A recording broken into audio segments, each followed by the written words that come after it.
3 months ago, this ghost we thought had been dead for, like, 20 years, just showed up, knocked on my mom's door like it was no big deal. And let me paint a picture for you. Scruffy gray beard, hollow cheeks, dragging this busted. Seen too much shit let a suitcase like it owed him rent. My older sister Laura opened the door. She almost passed out. Legit, I thought she was gonna throw up or deck him or both. To really get it, you got to go back. Mom always said our dad was a hero. A journalist locked up overseas for speaking out against some messed up regime. Fighting for truth, freedom of the press, all that. Then, a few years later, came the news he died in prison from untreated pneumonia. No funeral. Just a tragedy and a handful of ashes we never saw the end. Period. That was a version we grew up with, the only one we knew, the only one we believed. Laura hated him.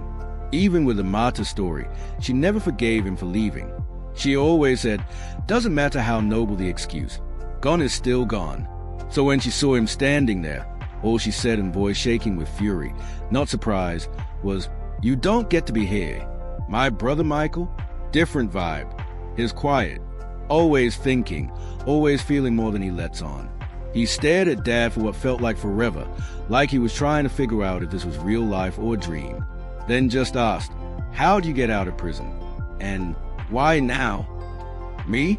I didn't even know what I felt. It wasn't hate, wasn't joy either. It was like the ground disappeared under my feet.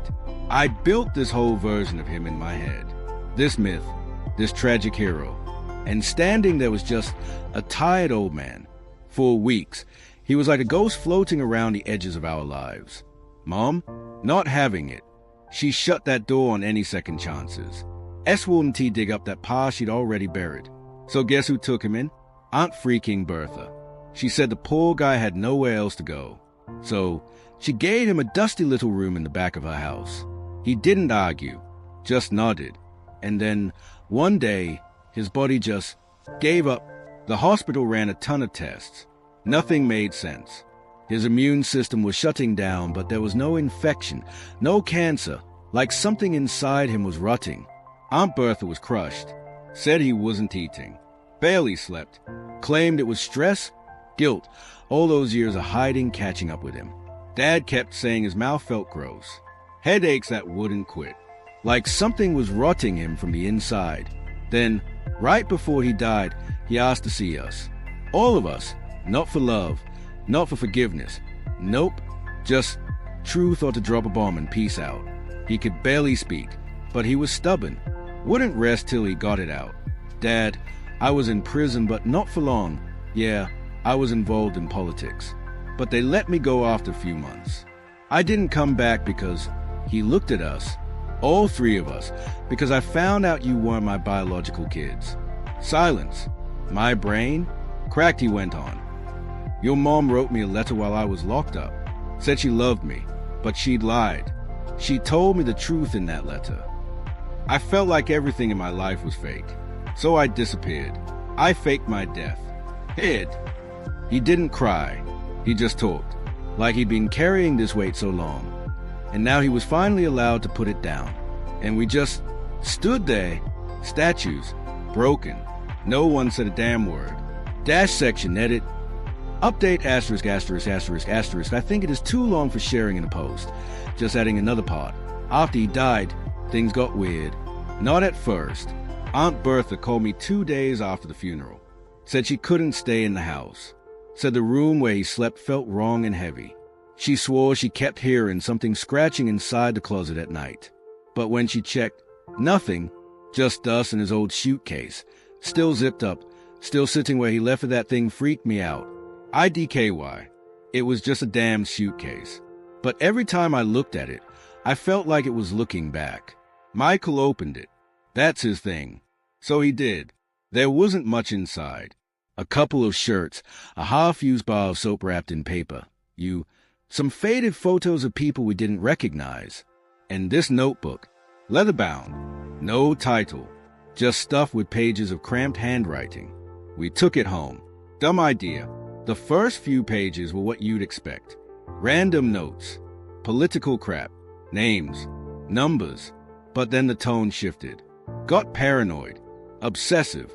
He started writing like someone was watching him, following him. There were pages scratched out so hard the paper tore. There was another note, dated just a few days before he died. One of the last things he wrote. That night I couldn't sleep. My mouth tasted weird. Bitter, metallic, like I'd been chewing on aluminum foil. Laura wanted to burn it. Straight up tossed it in the sink and lit a match. But the damn thing wouldn't catch. It blackened around the edges but never really burned. The next day I went to see Mom. She looked worse than I've ever seen her. Like she'd aged 10 years in a week. She didn't even say hi, just stared out the window. Eventually, I got the nerve to ask her about the letter. Okay, the one she sent Dad when he was in prison. The one that made him disappear. That I told her I wanted the truth. About everything and about him and about us. About who our father really was, or if he was even the only one she didn't speak. Just turned her head slowly and gave me this look, cold and scared at the same time.